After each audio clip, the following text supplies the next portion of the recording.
ఓం మహాగణపతే నమః. మనము శని రాహువు యొక్క కలయిక వల్ల కలిగేటటువంటి ఫలితాలు ద్వాదశ రాశుల వారికి ఏ విధంగా ఉన్నాయో చూద్దాము. అయితే ఈ శని మనకు మార్చి 29వ తేదీ నుంచి మీనరాశిలోకి సంచారం జరుగుతుంది. ఇక రాహువు కూడా మనకి ఇప్పుడు మీనరాశిలో సంచారం చేస్తున్నాడు. రాహువు మనకు రిట్రోగేట్లో అంటే వెనుకకు ప్రయాణం చేస్తాడు కాబట్టి కుంభరాశిలోకి రాహు యొక్క సంచారం ఉంటుంది. అయితే ఈ యొక్క రెండు ముఖ్యమైనటువంటి గ్రహాల యొక్క యుతి అనేది మనకు కలుగుతుంది.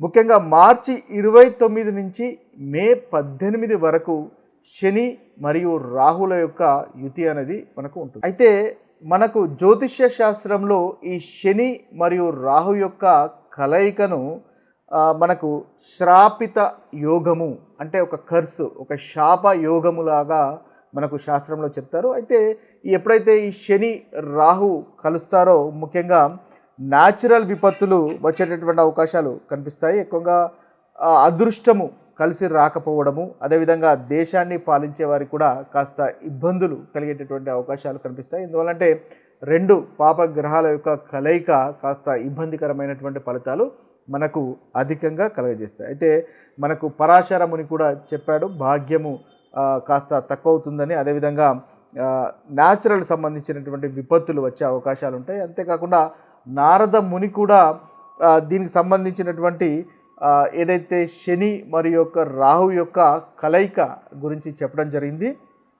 ఆయన తినే ఆహార పదార్థాల యొక్క ధరలు పెరగడము, అదేవిధంగా నిత్యావసర వస్తువుల యొక్క ధరలు పెరగడము, ఎకానమీ కూడా కాస్త తగ్గిపోవడం లాంటి ప్రతికూలమైనటువంటి ఫలితాలు కలిగే అవకాశాలు మనకు శని మరియు రాహుల యొక్క కలయిక వల్ల కలుగుతాయి. అయితే ముఖ్యంగా శనిని కూడా మనం ఏమంటారంటే రాహును శనివత్ రాహు కుజవత్ కేతువు అని అంటారనమాట. అంటే రాహు శనిలాగా ప్రవర్తిస్తాడు, అదేవిధంగా కేతువు కుజునిలాగా ప్రవర్తిస్తాడు. కాబట్టి ఇక్కడ డబల్ శని అనమాట. అంత ప్రభావము అధికంగా ఉండడం వల్ల ఈ ఇబ్బందికరమైనటువంటి ఫలితాలు కలుగుతాయి.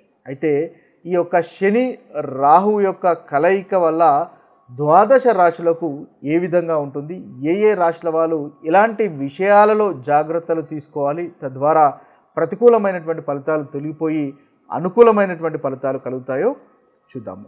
ఇక ధనుసు రాశి వారికి శని రాహుల యొక్క కలయిక ఫలితాలు కనుక మనం ఒకసారి చూసినట్టయితే ముఖ్యంగా ఏదైతే మనం మార్చి 29 నుంచి మే 18 వరకు ఉన్నటువంటి ఫలితాలు కనుక చూసినట్టయితే ధనుసు రాశి వారికి ఈ శని రాహుల యొక్క కలయిక చతుర్థ స్థానంలో జరుగుతుంది. కాబట్టి ముఖ్యంగా చతుర్థ స్థానం అనేది ఇంటికి సంబంధించినటువంటి స్థానము, అదేవిధంగా కుటుంబానికి సంబంధించినటువంటి స్థానము, జనరల్ హ్యాపీనెస్కి సంబంధించినటువంటి స్థానం. కాబట్టి ఈ విషయాలలో కాస్త ఇంపాక్ట్ ప్రభావము అనేది ఉండే అవకాశాలు మనకు అధికంగా కనిపిస్తున్నాయి.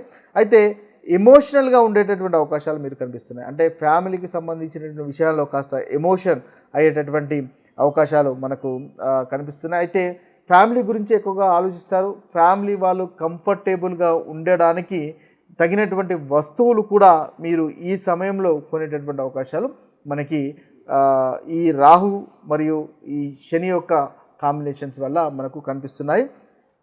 ముఖ్యంగా ఇంటికి సంబంధించినటువంటి విషయాల్లో అధికంగా కనిపిస్తున్నాయి.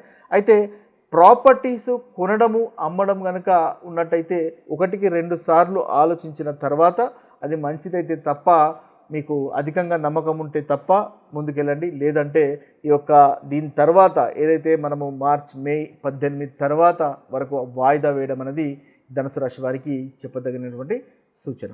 ఇవి స్థూలంగా మీ రాశి వారికి శని రాహుల యొక్క శని కలయిక వల్ల కలిగేటటువంటి ఫలితాలు.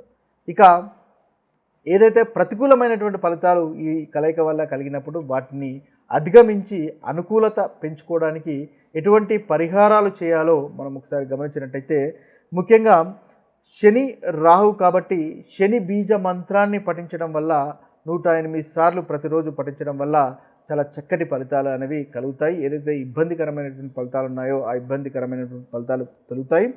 ఆ యొక్క ఓం ప్రాం ప్రీం ప్రోం సహ శనిచ్చరాయ నమః అనేటటువంటి బీజ మంత్రాన్ని పఠించడం వల్ల చక్కటి ఫలితాలు అనేవి కలుగుతాయి.